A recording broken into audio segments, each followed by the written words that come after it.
Hello, I'm Donna Bell. And I'm Darren Elizaris. And we want to welcome you to This Week in the Valley. Here you'll meet people that are making a difference in our communities and learn about events taking place all over the area. We have an exciting show for you. And joining us a bit later are Jean Jones with Volunteering in the Valley and her guests, Rachel Richardson, Dina Wilt, and Beth Watts from Macon Healthcare Center, and Susan Dublin with ways to help feed the kids in the area. As we enter into this first week of December, it's easy to get caught up in the mad rush of Christmas, getting the perfect gifts for the ones you loved, Christmas parties, school concerts, and candy making. This really is a festive time. But this Sunday, Pearl Harbor Remembrance Day, is a time to stop and remember all those whose lives were changed on this day in 1941. To honor this day, a brief documentary will air to give us an idea of what it was like 73 years ago on Sunday. December 7th, 1941, a day of infamy. Even as Japanese diplomats were conferring with Secretary of State Hull on peace measures, Nipponese planes were swooping down on Pearl Harbor. This pictorial record includes both U.S. films and pictures made by the enemy as they dropped their load of death on the naval base, on Wheeler Field, on civilian homes and schools. 100 Japanese planes and a number of midget submarines took part in the attack. In an hour and 5 minutes, the battleship Arizona was completely destroyed and 4 others severely damaged. 3 other battleships and 3 cruisers suffered lesser damage. Nearly 200 planes were destroyed. In that Sunday morning inferno, the Pacific Fleet appeared to be completely immobilized by the sneak attack. Nearly 3,000 casualties added to the catastrophe.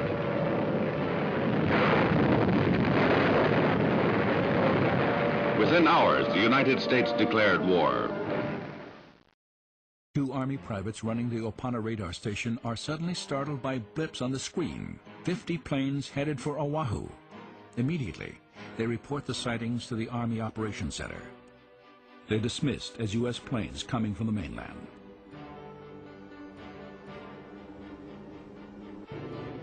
Aircraft designated for the second wave of the attack take off.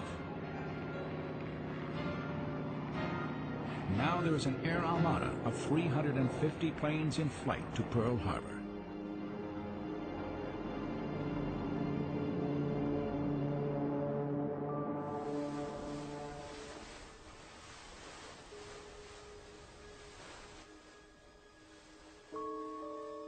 For many people in Hawaii, military and civilian alike, it's a sleep-in Sunday morning.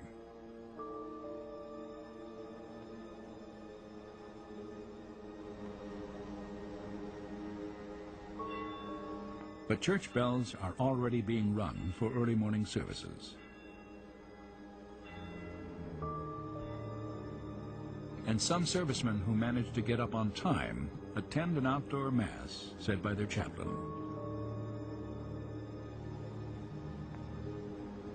Messenger boy Todeo Fuchikami picks up General Marshall's urgent cable for delivery to General Short. He takes his time. It hasn't been marked urgent or first priority.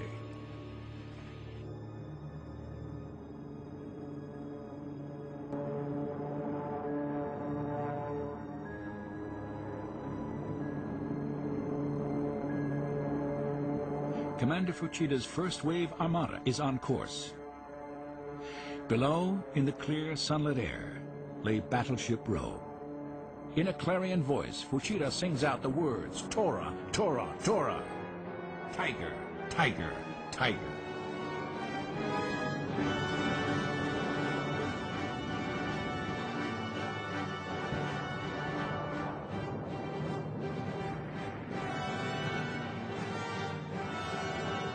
Sleepy-eyed sailors and Marines, their breakfast getting cold, mistake the attack for some crazy kind of air raid drill. They think the planes are American. One of the men shouts, "This is the best damn drill the Air Force ever put on." When they catch sight of the rising suns on the wings, they begin feverishly defending themselves.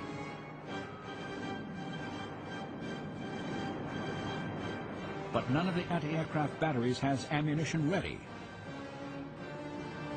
The superbly coordinated attack goes off like clockwork. At 7:55 a.m., dive bombers hit Hickam and Wheeler airfields.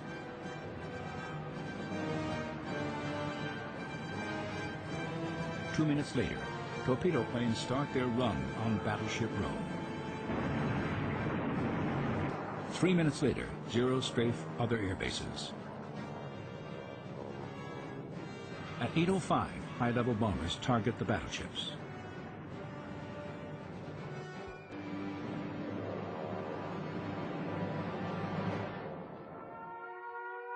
Through the thunder of attack, commercial radio announcements are alerting civilians. Stay at home, get off the roads and stay off. Don't block traffic.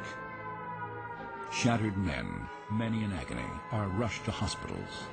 The air is thick with the stench of burned flesh. Doctors and nurses work frantically. It is Fushida's first wave of aircraft that hits the Arizona, which erupts like a volcano.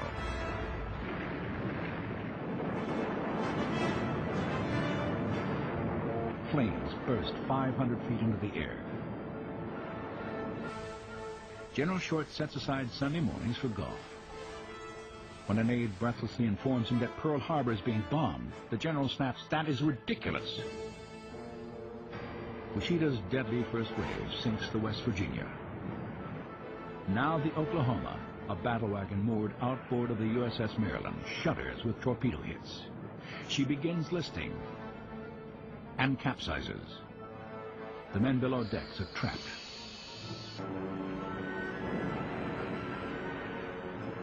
More torpedoes rip into the battleships California and Nevada.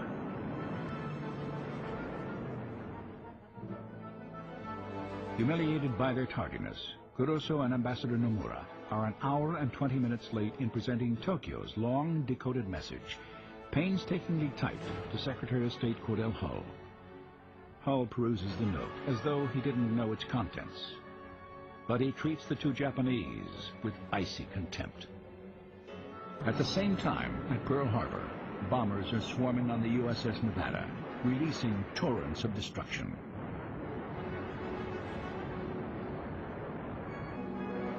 On the other side of Ford Island, high-level bombers are dropping bombs from 10,000 feet.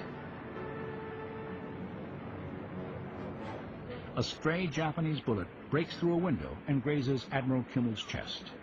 He's unhurt, but the Admiral says, "It would have been merciful had it killed me." Now the second wave, made up of bombers and fighters, arrives to attack. But this time, anti-aircraft batteries are well manned and fully loaded. Dive bombers rain down on the Pennsylvania, which is in dry dock. The Tennessee takes 2 hits.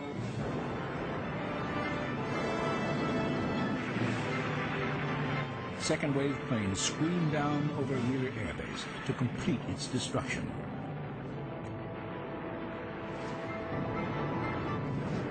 But the vital element of surprise is lacking, and Americans are fighting back.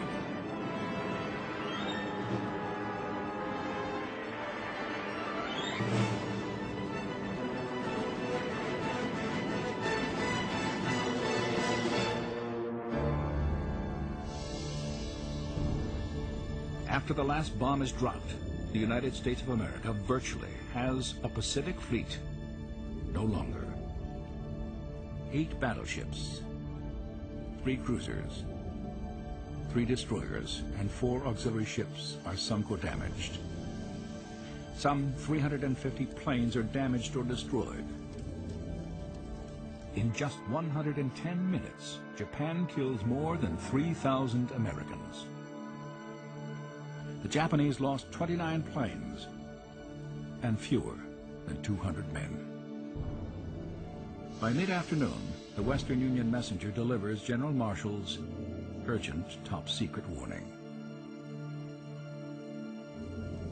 The Army and Navy spends the rest of Sunday putting out fires.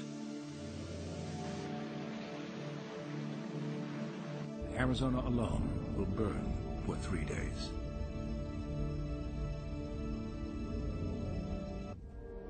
With each new message, the president shakes his head with stunned incredulity. Throughout America, in the waning winter light, people gather.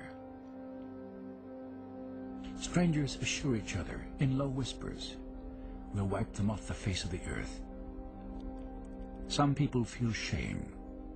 Others just stare solemnly, deeply, and say nothing. America is bleeding. I ask that the Congress declare a state of war has existed between the United States and the Japanese Empire. The resolution passes with only one dissenting vote.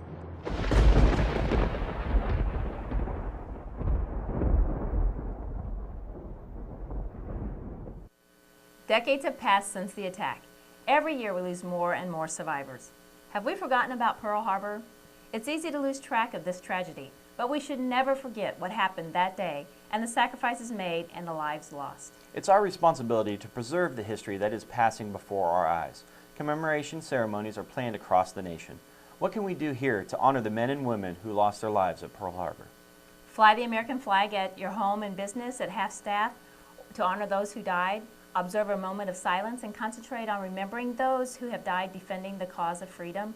Pearl Harbor was one of the great defining moments in history. As President Franklin D. Roosevelt proclaimed on December 7, 1941, is a date which will live in infamy. Pearl Harbor is certainly a day to remember. And remembering our military serving overseas this Christmas holiday has become even easier with the help of Macon Healthcare.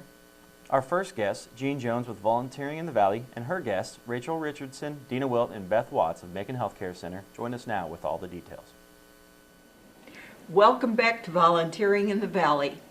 We're here today as a partnership between CBTV and Long Branch Area Chapter of AARP to make available to the community information about volunteering needs for any agency, group, or other facility in the area that would like to have their volunteer needs put out to the public. We can all use a little help from time to time. Today, we're featuring Macon Healthcare Center, and their big project right now is called Operation Christmas Cookie. We have 3 guests today instead of the one that we have typically. We have Rachel Richardson, who is the administrator, Beth Watts, who works in bookkeeping, and Dina Wilt, who is social services director.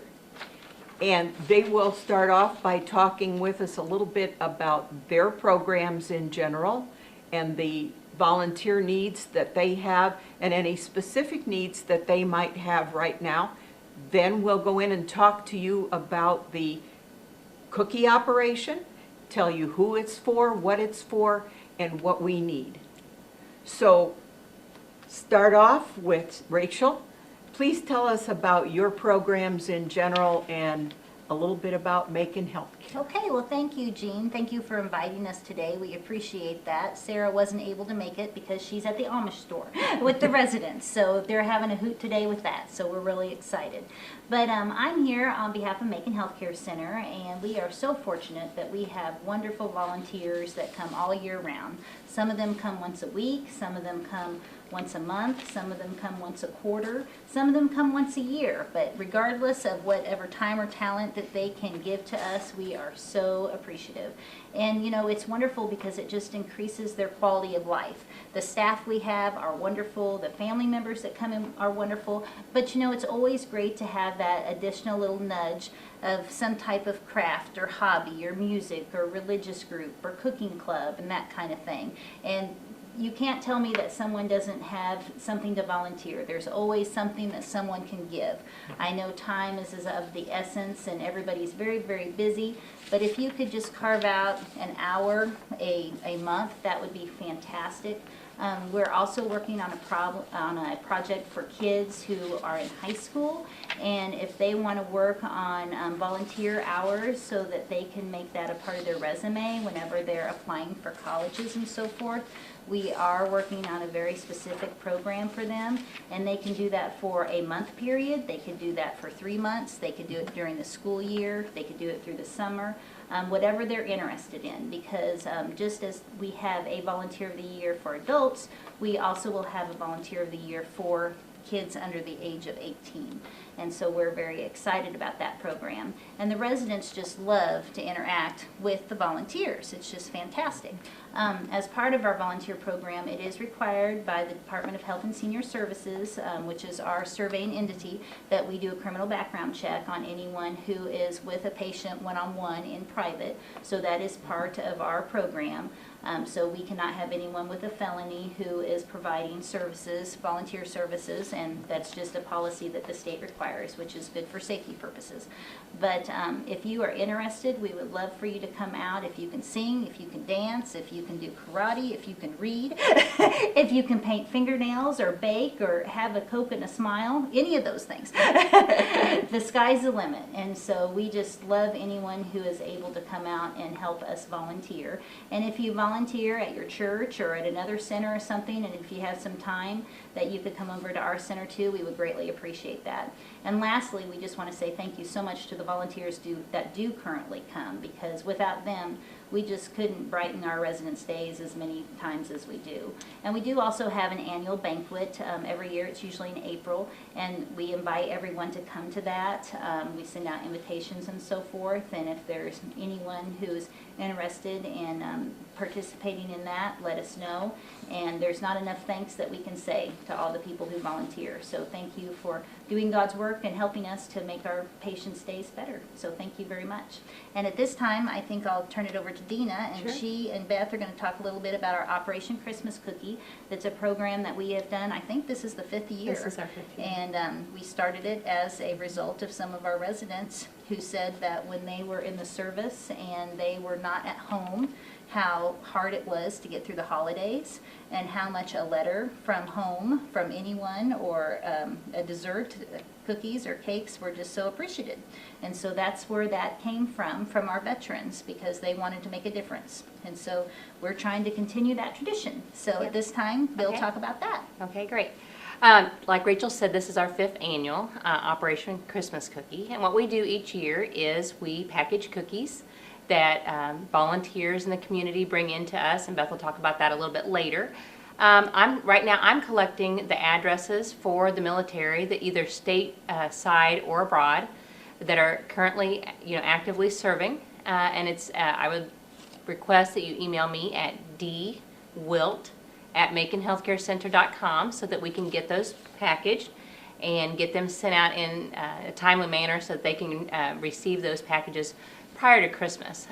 We're actually going to send those out while this is airing. So on Tuesday and Wednesday, we are receiving these cookies, and then on Thursday is when we'll ship them out from the post office. Right. And God bless the post office, right, Beth? Yes, that's right. It's quite an ordeal. But go ahead, Beth. We just ask that you have homemade cookies made and put them in a Ziploc bag. Any size would be wonderful, and you just need to put a layer, and you can enclose the recipe. We just ask that you do not bake anything with chocolate or nuts in them due to allergies. And like Rachel said, on December 2nd and 3rd is when we're going to be shipping them out. And if you would like to, just put a little note in there and thank them for the service that they are doing for us. Yes, it's very appreciative. And in the past, we've had the schools, the elementary schools, and ICS and Tri-County, they'll make cards and they'll put those in there with the boxes. And then we get emails back from the soldiers, and some of them are completely surprised because it may be that their aunt from Macon gave us this address, and they live in Chicago, and they haven't seen them for 2 years, and they're like, how did I get these cookies? And boy, they say that they're the most popular person there when they get that box of cookies. Because everybody wants some cookies. And just to have homemade cookies is just so wonderful. And then they have the letters from the kids that are saying thank you for their freedom. And it is just really wonderful. So, and last year it was great because the culinary arts students from the Macon Votech, they helped us to make the cookies, a lot of cookies. And I think we probably had I don't know, 125 boxes that they yes. themselves made. Oh. And these are the U.S. Post Office boxes. And so we just take those Ziploc bags and we put a layer of cookies flat, then a paper towel on top, and then another layer. Usually you can get only about 2 or 3 layers in a gallon quart size Ziploc bag. And we had those stuffed to the brim. And then the FBLA kids, they helped us and they addressed all of the addresses. And if you have ever sent anything overseas, you have to have a very specific address and it has to be just perfect because otherwise they send it back. And we don't like that. And the FBLA kids were wonderful and they made all of these address out for about 200 different boxes. And so it really was a community effort between people in the community giving us the addresses, which we desperately need. So please email us ASAP that information. And if you don't have access to email, you can call the center at 660-385-5797 at Macon Healthcare. And you can speak to Beth. She answers the phone. She's our receptionist as well. She does payroll for us. And she can take down that information. And if you happen to call after hours, just ask the person to take the information and leave your name and a callback number just in case we have any questions, that kind of thing. But we'll be gathering those addresses from now, and then we'll be gathering cookies next week from Tuesday and Wednesday. Really, you can bring them in any time. We prefer during business hours, but you know we're open 365 days a year, 24 hours a day. So you can bring them any time, and then our goal is to ship them out on Thursday from the post office. So if you have any loved ones with those people who are taking care of our freedom and protecting our rights and things that are serving actively, please send us that information. And thank you to all the volunteers who come to the center, and thank you to the FBLA kids as well as to the culinary arts students and everyone who helps to make this a big success. And everybody at the center, the residents and the staff, because really it's a group effort. And we might be the lead people, but it takes everybody. So we just want to say thank you. And thank you, Jean, for asking us to be here today. We really appreciate that. This is such a wonderful project, and it can really involve everybody in the community. And you know, you were going to bake cookies for Christmas anyway. Why not start right now? Get the kids involved, explain to them why we're going to take some of these cookies over to Macon Healthcare, where they're going and why it's important that they go there. Make it a family affair. Also, I think that the directions are pretty clear. The one thing we do want to make sure that everybody understands is that this is happening this week. Right. That Tuesday and Wednesday are Deliver the Cookie days, and Thursday, that would be December the 4th, the post office has to have them because that's a cutoff day. Right. We can't get things overseas after that, Exactly. especially to the FBO and the APO Right. addresses, Right. which is what you're using. Absolutely. And we have also put information out at the local grocery stores, and we want to say thank you to them. And those are bag stuffers so that people can have the information as they're shopping. Maybe as they're getting their things, they can pick up a couple extra boxes of cookies so that they can bake them. And we've put them in some other businesses as well, and on the marquees in the businesses. So if you have any questions, just give us a call out there at Macon Healthcare, and we would be happy to help you. And thank you so much for all that you do for the veterans and for volunteering in general. Makes a big difference. Makes the world goes around. Thank you. It kind of makes the world go around, not just for those who are on the receiving end of the volunteers, but for the volunteers as well. And this year, this is our time of giving. Make your giving personal. Give something that nobody but you can give. Give your time and your talent. Because those are the things in the long run that people will remember. It won't be the ugly sweater. It won't be the scarf that doesn't go with anything I own. It'll be what you did personally. Those are the things that we keep. Those are the memories that for old folks like me are the things we look back on with fondness and kindness and love from our families, our friends, our neighbors, and our community. And again, this is a joint effort, and that's the beauty part of being part of a small community, a rural area, is that if we all work together, we can accomplish things that no one group or one organization could ever possibly get done. Exactly. So thank you, ladies, for Thank coming you. and sharing with Thank us. you. Thank We you. hope to have you back next time you've got something going on that you need a little helping It's an hand with. annual event, so next year we'll be back. If you have questions about this program or how to have your organization and their volunteer needs on this program, feel free to call or to contact the email address that you'll see on your screen. It's easy and the price is right. These are all done as a community service. There's nothing you have to do except make us aware of your needs, help your organization get moving forward to the beginning of the new year. And look at it this way, we're all here on this space together, so everybody pulls a little bit, nobody has too heavy a load. We know there are other communities out there that CVTV is reaching, and we would definitely like to hear from your organizations in your community, because we're not here just to serve one particular area or one particular group. This is for all of you. We already have a number of needs that are out there that we have talked about in the past or that are coming up. We have Tracy Moore, who came in from the 4-H Extension, and she is looking for adult, that is 19 and over, volunteers to help young people who want to be involved in 4-H, but who may have a special project that they'd like worked on that they don't have a volunteer to be a leader or director for at this particular time. Some of the things that she had mentioned were, let's say a young lady or even a young man would like to learn how to knit, or somebody would like to do an electrical project or a welding project, and those are a little outside the realm of the normal clothing projects, cooking projects, livestock projects. So think about what you enjoy doing. There's probably a young person out there who would enjoy doing it too. We also have word that the Macon Senior Center could still use a couple of drivers to deliver Meals on Wheels.